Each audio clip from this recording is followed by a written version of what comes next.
પણ એ જ મોદી સાહેબના વડનગરની અંદર એક દિવસ એવો હતો કે સાહેબ વિશ્વનો મહાનમાં મહાન સંગીતકાર, સફેદ ચાંદીના પતરા જેવી દાઢી થઈ ગઈ છે, વાળ થઈ ગયા છે લાંબા લાંબા, અને એ વડનગરના પાદરમાં પોકાર કરે છે, मेरे कलेजे में आग लगी है कोई बुझाने वाला, मेरे कलेजे में आग लगी है कोई बुझाने वाला। સાંભળજો દીકરીઓ, શું કરી શકાય? તેથી બે દીકરીઓ પાણી ભરીને આવતી હતી, માથે પાણીના બેડા હતા, અને આ બુઢાએ અવાજ કર્યો કે મેરે કલેજે में आग लगी है कोई बुझाने वाला। અને ત્યારે એક દીકરીએ બીજીને કીધું, બીજી બેનને કીધું કે બેન આ તરસ્યો લાગે છે. પોતાના માથેથી બેડું ઉતારી અને બુઢાને આખું બેડું પાણી પીવડાવી દીધું. છતાંય બુઢાનો એક જ અવાજ હતો કે મેરે કલેજે में आग लगी है कोई बुझाने वाला।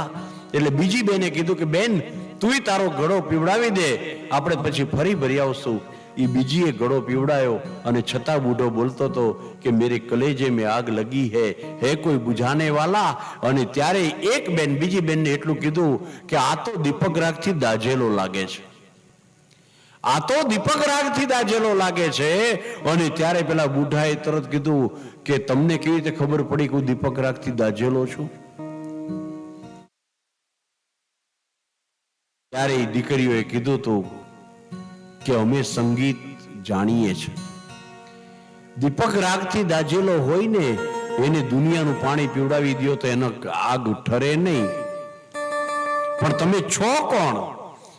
અને ત્યારે બુઢા એટલું બોલ્યા હતા કે હું દુનિયાનો મહાનમાં મહાન સંગીતકાર, મહાનમાં મહાન ગાયક તાનસેન છું.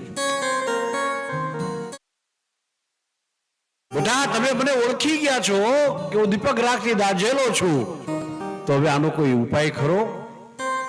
તો કે હા, કોઈ રાગ મલ્હાર ગાય ને અને વરસાદ વરસે તો મારી કલેજાની આગ ઠંડી થાય.